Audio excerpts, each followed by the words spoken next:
Live, I'm Austin Westphal. Breaking news about the war in the Middle East. The press reports, an Iranian missile hit the Prince Sultan base in Saudi Arabia on Friday, injuring American military personnel and damaging several ZOA refueling aircraft. We'll keep monitoring this situation overnight. We don't have specific numbers on possible casualties or military equipment that may have been hit in this recent event. With us is former Naval Intelligence Officer, analyst, and host of the Strat podcast, Hal Kemper. Hal is familiar with the Prince Sultan Air Base. Yes, I know the place. Yes, it's a base. It's a base we've used for a long time. There was a period when we didn't use it. That was a few years after September 11th. Because of security concerns, we pulled all our stuff out of there. But it's a very capable air base, very robust. We've used it for many, many years. And it's one of those things where the Saudis and ZOA work very well together. And it has also always been considered a base far enough back to be seen as safe and secure. Obviously, that perception of threat has changed. Dave Brown from the WSJ has the numbers. According to him, 10 members of the Ziqwinira military were injured, 2 of them seriously. We are waiting for clarity about what happened. Hal, this reminds us that there are many Ziqwinira air defense systems in the region, but these tools don't always work perfectly.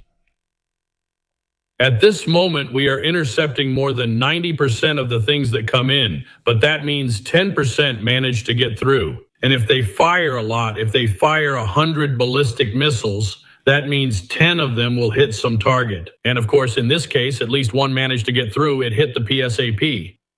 From what I understand, there were KC-135s, which are large refueling aircraft.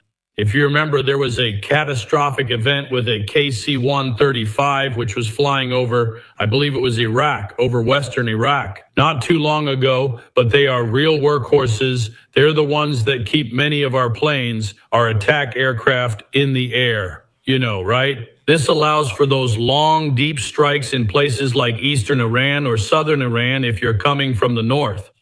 And so they are assets of immense value. This is something we do, and we do it better than anywhere else in the world when it comes to aerial refueling. But according to reports, there were about 5 of them that were on the apron or the runway at the airport exposed when the attack happened.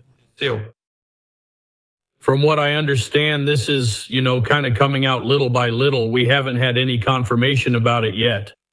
At least one of the aircraft was damaged. I don't know if it was destroyed, but I'm not surprised that we have casualties. And honestly, even one of those big ballistic missiles, if it hits nearby, can cause quite a significant impact. What happened in Kuwait exemplifies what happens when a warhead explodes close to where our troops are. We are awaiting an official statement from the United States Armed Forces. Tonight we heard from Secretary Rubio as this war enters its 5th week. Rubio said that the United States can achieve their objectives in Iran without ground troops, and he expects the operation to be completed in a few weeks. He also said that the recent deployment of thousands of troops to the region is meant to give President Trump more options. What is the importance of having an option, of having as many options as possible in a fight like this? That keeps the enemy guessing your intentions in maneuver warfare. According to Sun Tzu's philosophy from 2,500 years ago, the goal is to defeat the enemy without having to fight. And by having certain capabilities present, it makes it very difficult, sometimes almost impossible, for them to anticipate where you're going to strike next. And that's something that we take advantage of. We seek to speed up our decisions through the OODA loop: observe, orient, decide, and act, always focusing on being faster and more efficient in what we do. We have our intelligence and surveillance resources monitoring what they do, together with Israel and other allies, to find out what's happening on the ground and the thinking of the Iranian military leadership to keep them off guard. If I were in Tehran, I would ask myself, with 10,000 paratroopers arriving, which opens up several deployment options, in addition to 2 Navy units available. I look at the islands in the Strait of Hormuz, Kharkiv Island, and all that exposed coastline, and I wonder where the Americans will strike next. So what's interesting is that Secretary Rubio is saying that maybe we won't use ground troops or put troops on the ground to achieve our objectives, but it's the threat of ground troops. If you go back to the year 1999 there in the Balkans, that was the only time that, when dealing with Serbia, we actually caused a regime change using only our air power. It wasn't a quick regime change. I think it changed, and then a year and a half later, yes, after everything had stopped, that's when the regime really changed.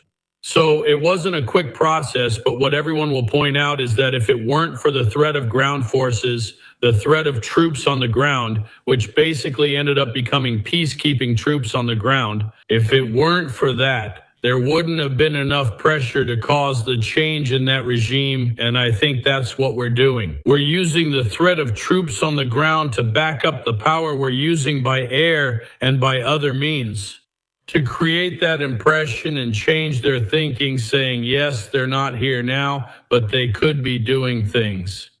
And specifically, I point to raids and look at different types of raids that could be carried out. That could be very, very destabilizing for an autocratic government like the regime in Iran. And President Trump has been struggling with the stock market, which has been falling week after week. Zeus stocks posted their worst week since the beginning of the war this week, and it was also the fifth consecutive week of losses. Raul, to what extent can domestic economic pains really impact what we will eventually see on the battlefield? Basically, I observe what happens internally with gasoline prices, the stock market, and a few other measures. And I would say that this has a huge impact, especially in this White House. You have to remember, this White House is basically made up of businessmen. Many people there have a business background, and because of that, they analyze the numbers and what's happening. They observe the impact of the war on the economy and are making decisions about which metric to track next, which is interesting. I'll give you an example of one of the small things. In the beginning, when the air war was starting, we were hitting them with expensive high-impact systems, and we're still hitting them with high-impact weapons. But we're starting to use weapons that are considerably less expensive to do that. This happens in part because we have air superiority in certain areas, so we can get closer and use certain weapons that we couldn't before. I know it sounds strange, but it makes the war more cost-effective. They're looking very closely at the cost of the war, especially if you're shooting down a $35,000 drone with a $2 million missile, then the numbers start to add up over time. Before we go, let me read a news report. According to the Russian Ministry of Emergencies, a shipment of medicine was delivered to Iran. They were sent to the Azerbaijan-Iran border by order of Putin.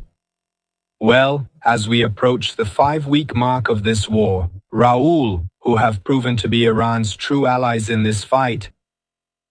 Well, I think Russia tries to be an ally. There is a limit to what they can do. One thing is, if you are sending medicine that is pretty much accepted internationally, no one is going to stop medicine from coming in. That's just one of those categories, medical aid. According to the Geneva Convention, anything medical has special status.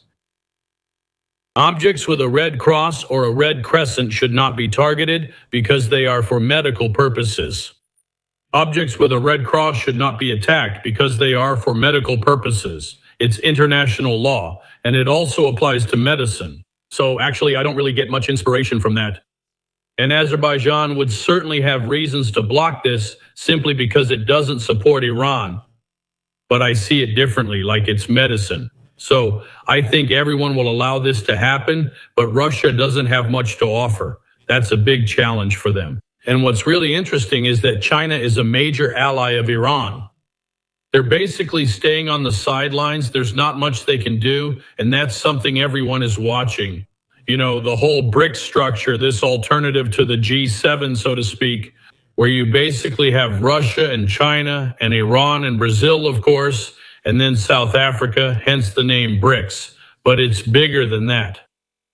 This is really proving to be empty in terms of concrete actions it can take to address this or help its members. In a situation like this, then, Iran is basically alone.